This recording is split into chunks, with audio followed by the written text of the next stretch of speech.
కృష్ణా జిల్లా గుడివాడలో బాలిక మిస్సింగ్ కేసు ఇప్పుడు కలకలం రేపుతోంది. 4 రోజుల క్రితం కుమార్తె కాలేజీకి వెళ్లి తిరిగి రాకపోవడంతో పేరెంట్స్ తీవ్ర ఆందోళన చెందుతున్నారు. అయితే గుడివాడలోని ఓ అపార్ట్మెంట్లో బాలిక తండ్రి వాచ్మెన్ గా పనిచేస్తున్నారు. అక్కడే కుటుంబంతో కలిసి ఉంటున్నారు. అయితే కుమార్తె అదృశ్యంపై అదే అపార్ట్మెంట్లో ఉంటున్న ఒంటరి వ్యక్తిపై పేరెంట్స్ అనుమానం అయితే వ్యక్తం చేస్తున్నారు. భార్య పిల్లల్ని వదిలేసి అమ్మమ్మతో కలిసి ఉంటున్నాడు ఆ వ్యక్తి. వడ్డీ వ్యాపారి రాహుల్. బాలిక కనిపించకపోయినప్పటి నుంచే రాహుల్ కూడా కనిపించడం లేదు. దీంతో అనుమానం వచ్చి గుడివాడ టూ టౌన్ పోలీస్ స్టేషన్లో తల్లిదండ్రులు ఫిర్యాదు చేశారు. 4 రోజులుగా గాలిస్తున్న అమ్మాయి ఆచూకీ మాత్రం ఇంకా దొరకడం లేదు. ఇటు రాహుల్ జాడ కనిపించకపోవడంతో పోలీసులు విస్తృతంగా గాలిస్తున్నారు.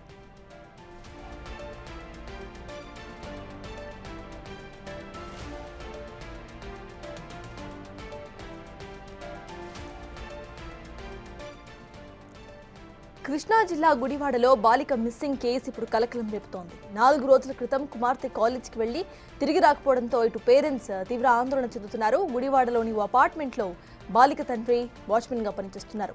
అక్కడే కుటుంబంతో కలిసి ఉంటున్నారు. అయితే కుమార్తె అదృశ్యంపై అదే అపార్ట్మెంట్లో ఉంటున్న ఒంటరి వ్యక్తిపై తల్లిదండ్రులు అనుమానం వ్యక్తం చేస్తున్నారు. భార్య పిల్లల్ని వదిలేసి అమ్మమ్మతో కలిసి ఉంటున్నాడు ఆ వ్యక్తి. ఆయన వడ్డీ వ్యాపారి రాహుల్ గా గుర్తించారు. అయితే బాలిక కనిపించకపోయినప్పటి నుంచి ఇటు రాహుల్ కూడా అపార్ట్మెంట్లో కనిపించడం లేదు. దీంతో అనుమానం వచ్చి గుడివాడ టూ టౌన్ పోలీస్ స్టేషన్లో పేరెంట్స్ ఫిర్యాదు చేశారు. 4 రోజులుగా గాలిస్తున్న అమ్మాయి ఆచూకీ మాత్రం దొరకడం లేదు. ఇటు రాహుల్ జాడ కూడా కనిపించకపోవడంతో పోలీసులు విస్తృతంగా గాలిస్తున్నారు.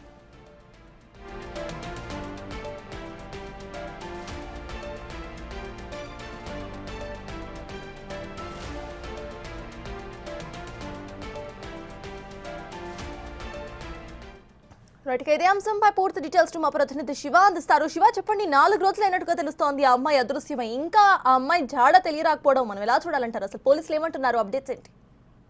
మొత్తమే చూసుకుంటే కనుక కృష్ణా జిల్లాలో మరొకసారి అమ్మాయి మిస్సింగ్ కలకలం సంచలనం సృష్టించింది. గుడివాడలో కేటీఆర్ మహిళా కళాశాల సమీపంలో ఒక అపార్ట్మెంట్ లో వాచ్మెన్ గా పనిచేస్తున్న దుర్గా కుటుంబ సభ్యులు ప్రియాంక కుమార్తె 17 సంవత్సరాలు గుడివాడ పిఎస్ఆర్కే పాలిటెక్నిక్ కళాశాలలో ఫస్ట్ ఇయర్ చదువుతుంది. శనివారం ఉదయం ఆమె ఇంట్లో నుంచి వెళ్ళిపోయినట్టు తెలుస్తా ఉంది. ఆ సమయంలో ప్రియాంక సాయంకాలమైన ఇంటికి రాకపోవడంతో ఎంత వెతికినా ఆచూకీ తెలియదు. ఈ నేపథ్యంలో పోలీసులకు కూడా ఫిర్యాదు చేసినట్టు తెలుస్తా ఉంది. పోలీసులకు ఇచ్చిన ఫిర్యాదు మేరకు అదే రోజు గాలింపు చర్యలు చేపట్టారు. ప్రస్తుతం అయితే పోలీసులు విచారణ కొనసాగిస్తా ఉన్నారు. సత్తాజ్. అయితే శివ, అక్కడే ఉన్న ఒక నేబర్ మీద అనుమానం ఉన్నట్టుగా పేరెంట్స్ చెప్తున్నారు. అయితే దీనికి గల కారణాలు ఏంటి? ఆయన కూడా అసలు కనిపించకపోవడానికి, అంటే ఆయన అమ్మమ్మతో కలిసి ఉంటున్నట్టుగా తెలుస్తోంది. వాళ్ళ అమ్మమ్మ ఏమైనా మాట్లాడారా?